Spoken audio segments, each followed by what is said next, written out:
Vamos abrir nossas Bíblias no Salmo 131. Salmo 131.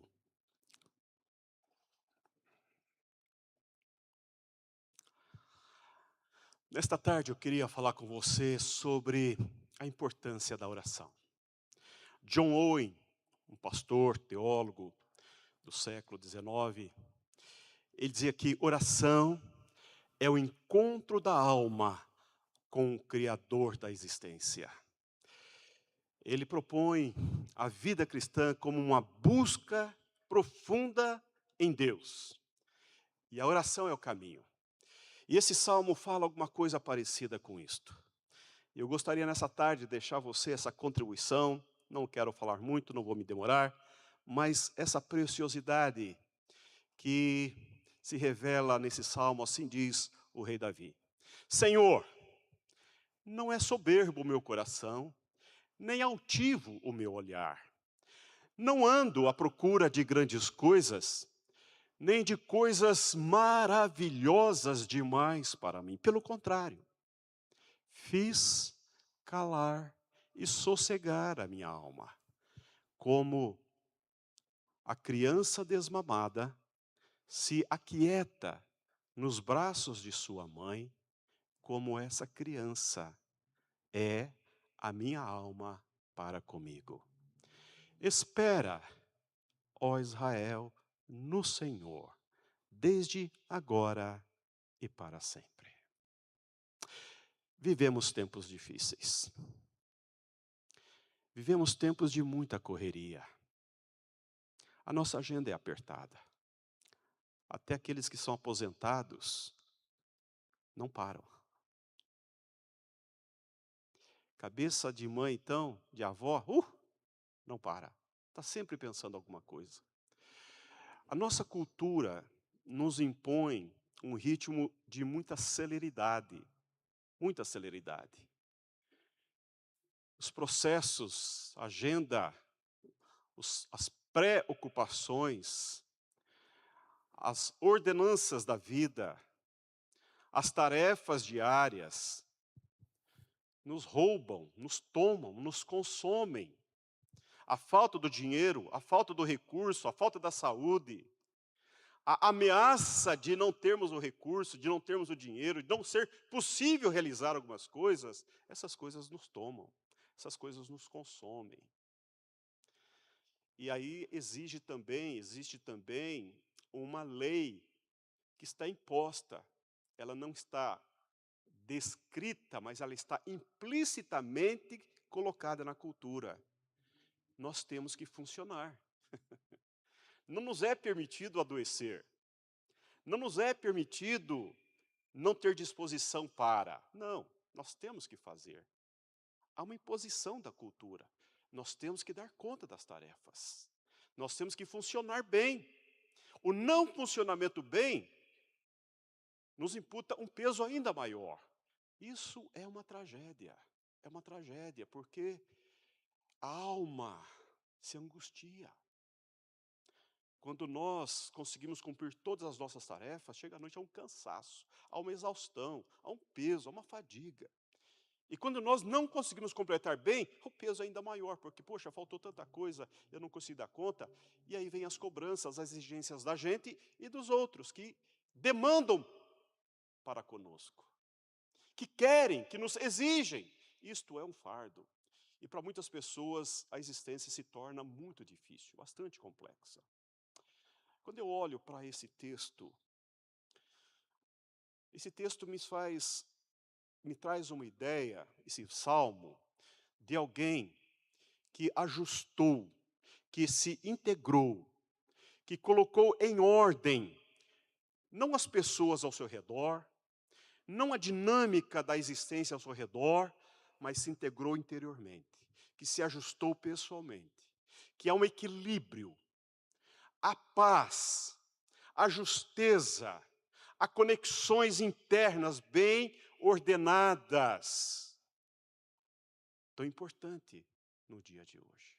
Que convenhamos, lidamos com pessoas difíceis, lidamos com pessoas complexas, pessoas que não cuidam-se não se permitem cuidar em si, não cuidam de si mesmas e exigem cuidados nossos. Pessoas que teimosamente imputam a nós cuidados que competem a elas mesmas. E nós ficamos num campo minado de impossibilidades. Eu não consigo nem, às vezes, cuidar de mim, tenho que cuidar do outro. É uma tragédia. A vida cristã, minhas irmãs, a vida cristã, você que está me ouvindo nessa tarde, é este encontro, é essa postura, é este avanço na vida, não tanto para as coisas que nos demandam, porque esse processo ele é de coisificação, ele é de consumismo, ele é de esgotamento, é de exaustão.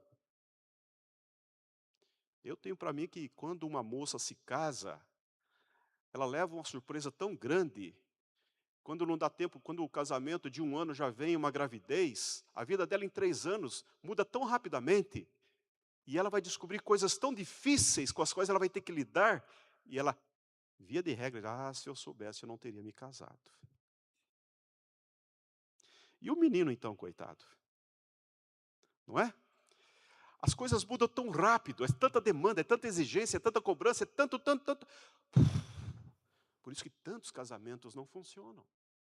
Por isso que tantas dificuldades hoje há nos relacionamentos familiares.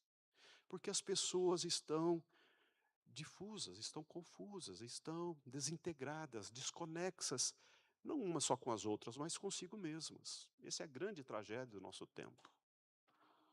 E isso tem a ver com o cuidado conosco, o cuidado com a nossa alma, o cuidado com aquilo que é essencial, que é vital conosco, com a nossa alma. E veja como ele começa essa bela oração.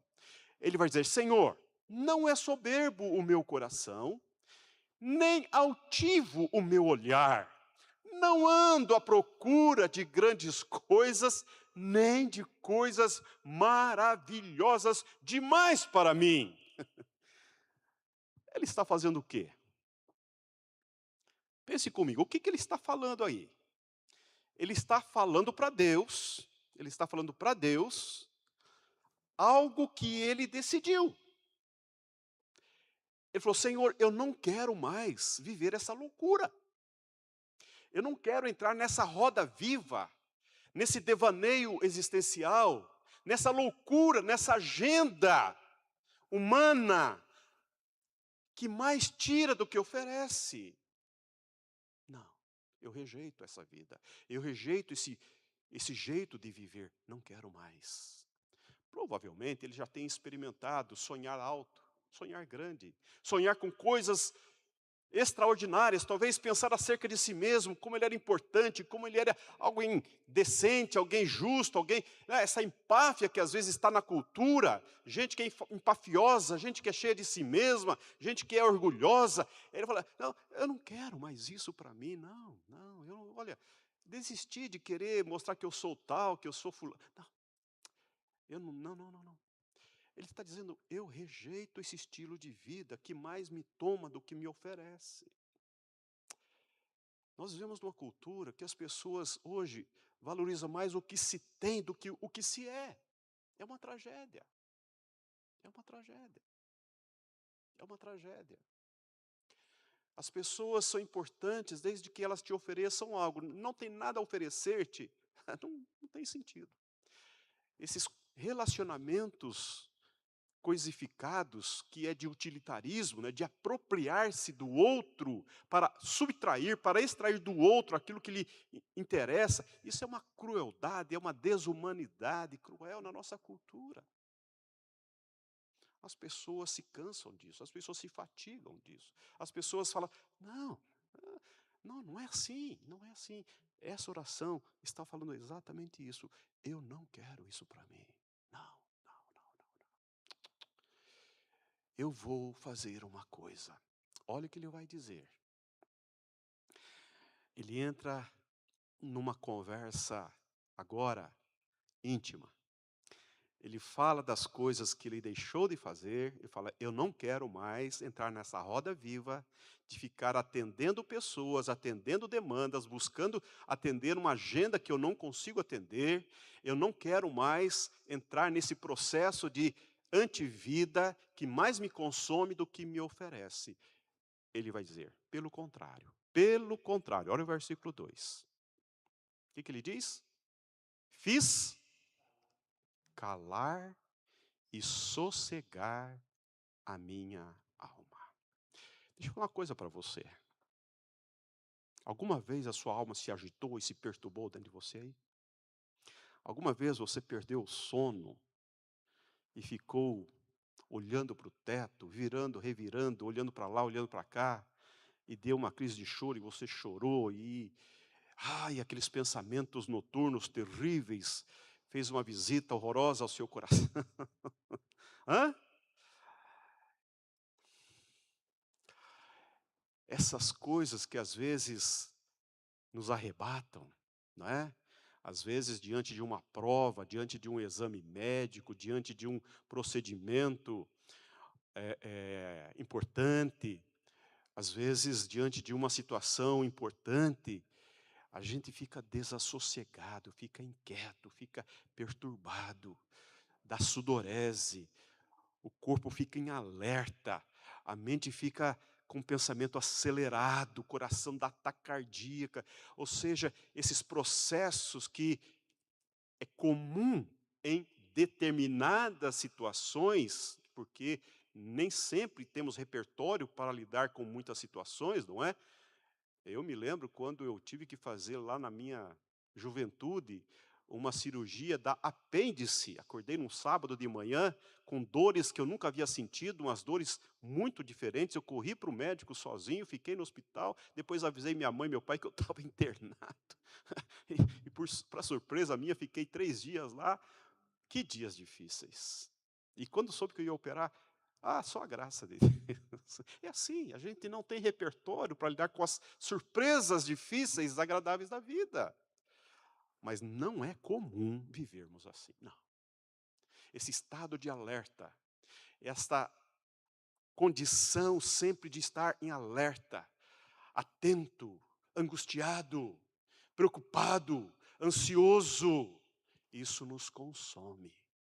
Isso nos põe numa condição de grande prejuízo, de esgotamento. Isto não é possível. Isso nos adoece. Isso nos traz um esgotamento emocional, um vazio espiritual.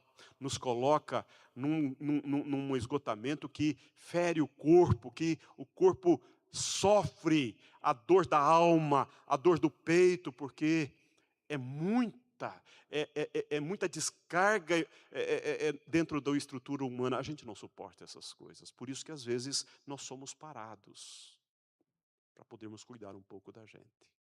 Mas ele diz, pelo contrário, ele tomou iniciativa por si próprio. Ele diz: fiz calar e sossegar a minha alma. John Owen, um pastor inglês, ele fala que a oração é a comunicabilidade da alma. A oração é a conexão da alma que é eterna com o Deus eterno. Agostinho vai dizer que oração é o gemido da alma. É o gemido da alma, é o clamor da alma.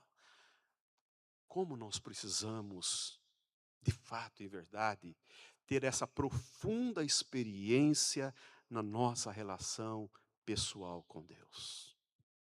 Porque senão, meu irmão, senão, minha irmã, nós não damos conta. Tá? O casamento fica comprometido, a maternidade fica comprometida, a paternidade se compromete, nós paramos de funcionar, a alegria é uma ilustre visitante que nos ronda de quando em quando, a melancolia é nossa presença constante na alma, um sentimento de vazio vai preenchendo, vai fazendo um buraco no peito. Isto não é vida. Por isso que nós estamos aqui nessa tarde, denominada Tarde da Esperança. Porque a esperança para nós, a esperança para nossa alma, a esperança para nossa situação. O salmista vai dizer: eu fiz calar e sossegar a minha alma. O rei Davi vai falar uma frase muito bonita. Ele vai dizer: por que estás abatida, ó minha alma? Por que te perturbas dentro de mim?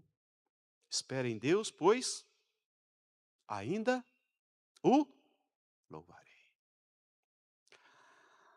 A oração é essa comunicação da minha alma diante do Criador. Isto é oração. A oração é quando eu esvazio, eu nomino, eu dou nome, eu coloco para fora essas angústias, essas situações angustiantes que me oprimem o peito, que me tomam o coração, que me arrebatam a alma. É quando eu tiro de dentro de mim, na presença de Deus, essas coisas que me consomem por dentro. Aí eu me integro, aí eu me ajusto diante de Deus, na presença do meu Deus. Quando eu entendo que a graça de Cristo me é suficiente. Quando eu entendo que a graça de Cristo gera vida na minha vida. Quando eu entendo que eu vivo pela graça de Cristo e não mais pela minha performance, pelo meu desempenho ou pela aprovação das pessoas, mas pela graça de Cristo que me sustenta na minha vida. Quando isto é uma verdade no meu peito e eu vivencio esta realidade, e então eu digo isso para minha alma: ó minha alma, espera, espera. A grande tragédia de um crente que não ora é esperar demasiadamente do outro e menos de Deus. É confiar demais nas pessoas e menos de Deus. É criar muitas expectativas com pessoas e ter menos confiança em Deus. Esse salmista está dizendo exatamente ao contrário. Ele está dizendo: fiz calar e sossegar a minha alma. O problema é meu, a alma é minha. Eu vou tratar isso com o meu Deus. Eu vou colocar a minha alma aos pés da cruz. Eu vou tratar o meu coração, eu vou tratar a minha mente, eu vou tratar a minha alma aos pés do meu Salvador, do meu Redentor. Ele é o meu Deus. Isto muda circunstancialmente e profundamente a nossa oração. Quer um exemplo? Ana. Essa mulher que é tão conhecida, uma personagem tão conhecida da Bíblia, tinha um casamento disfuncional, tinha uma família disfuncional, tinha prejuízos emocionais, uma alma atribulada porque ela não era funcional. Ela não gerou filhos, para ela isso era uma tragédia. Ela não atendeu a expectativa do marido, ela não atendeu a expectativa da cultura, ela não atendeu a expectativa de si própria, como mulher, como ser humano.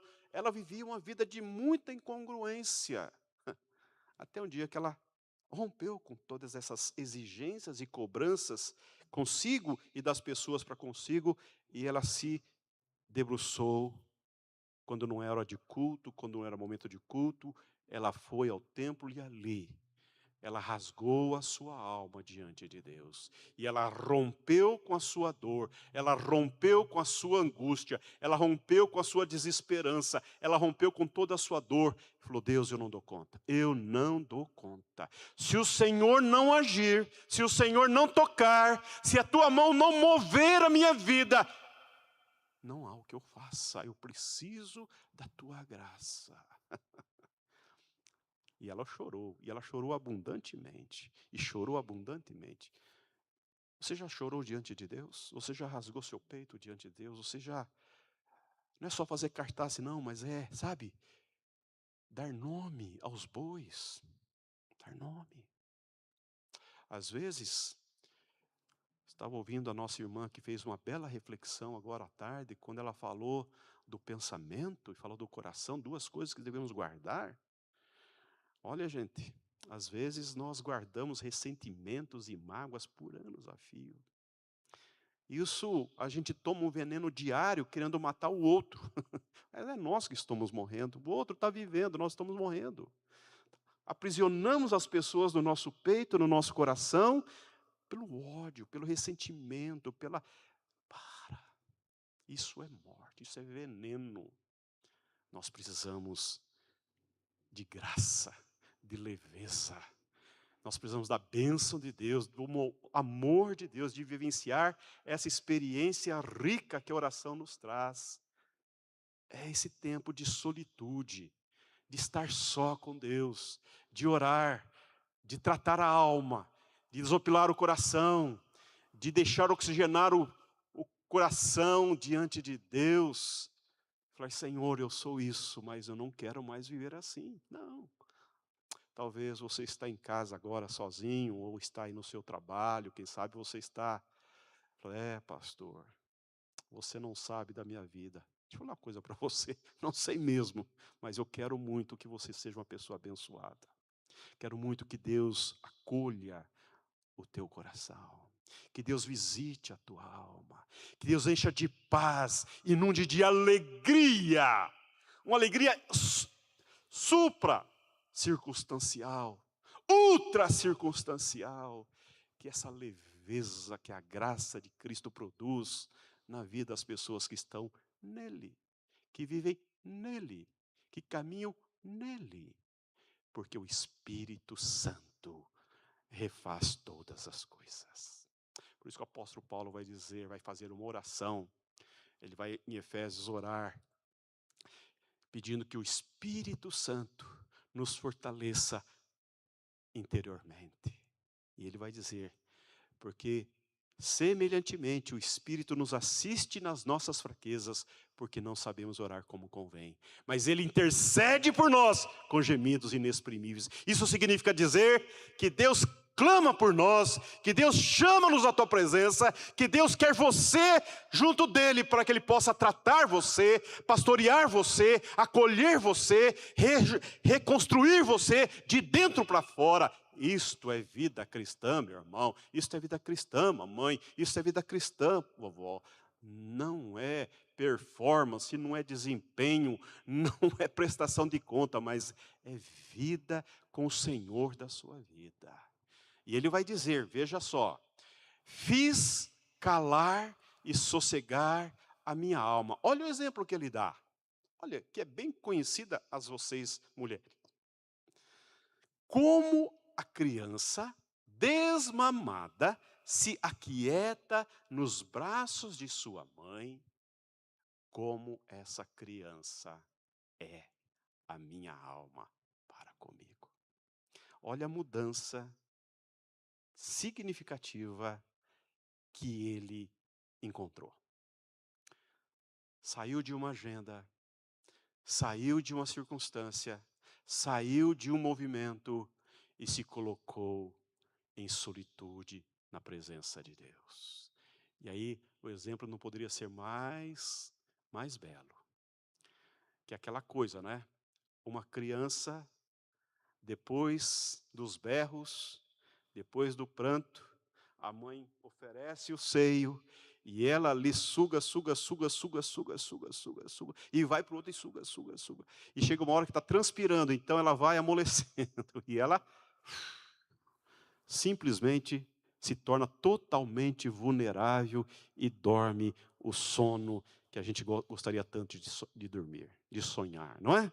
Esse sono profundo, totalmente saciada, até a próxima mamada.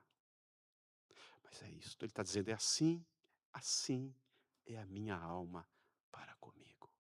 E aí ele vai dizer para a igreja, espera, ó Israel, no Senhor, desde agora e para sempre. Quando ele termina essa oração, ele está dizendo para mim, espere, ó Levi, no Senhor, desde agora e para sempre. Ele não diz, espere ó igreja, pelo seu pastor, desde agora e para sempre. Ah, coitada da igreja. Oh, esse pobre pecador. Não. Espera, ó igreja, no Senhor. E eu quero trazer essa palavra ao seu coração. A espera, conjugar esse verbo na nossa cultura é difícil. Porque esperar na nossa cultura é muito difícil. Numa cultura de fast food, numa cultura que as pessoas exigem tanto, querem coisas prontas, e você não pode errar, que você não pode falhar, que você não pode titubear, você está sempre pronto para oferecer o seu melhor. Olha, esperar nessa cultura é um exercício que vai na contramão da cultura. Mas a beleza disso é que você pode dizer, olha, não estou pronto. Não estou pronta. Simplesmente. O maridão chega desesperado, totalmente disfuncional, e você pode colocar aqui, ó, estou em obras, ó, estou sendo tratado, estou em tratamento, Deus está tratando. Tenha paciência aqui, tenha paciência aqui. Você pode dizer isso. Você pode dizer isso. O filho que chega com as suas demandas, fala, ó, filho, menos, menos, menos, menos. A mãe está em obras, a mãe está esperando, ainda não chegou a hora. Por que você tem que correr tanto? Por quê? Por que nós temos que atender as pessoas quando nós não atendemos a nós mesmos? Por quê? Quem disse para você que você tem que ficar atendendo as pessoas, a agenda das pessoas, quando você não atende a si próprio? Quem disse? Como você pode cuidar das pessoas se você não cuida de si mesma? Como? Isto é um contrassenso. Não faz sentido. Não faz sentido.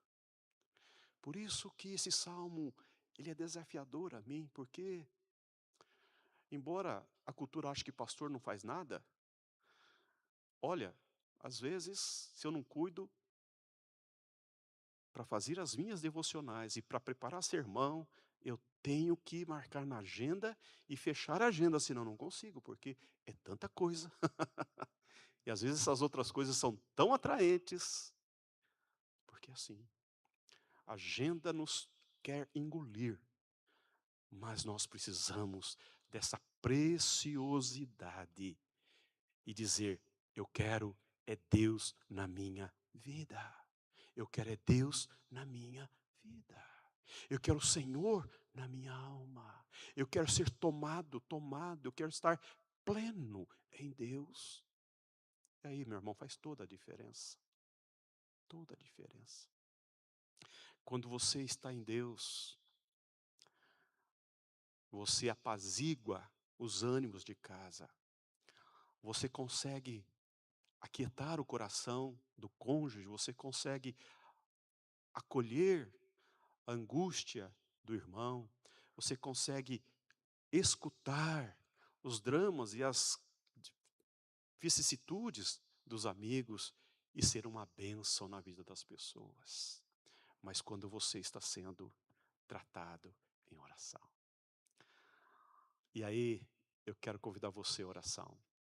Quer dizer para você que essa tarde da esperança tem esse desafio, trazer você aos pés da cruz, trazer você pessoalmente em oração diante do Cristo da nossa fé. É nele, é para ele, é para a glória dele que nós vivemos. E uma vida que vale a pena ser vivida é uma vida aos pés da cruz. Eu já expliquei para você, mas deixe-me dizer novamente, você que está nos acompanhando.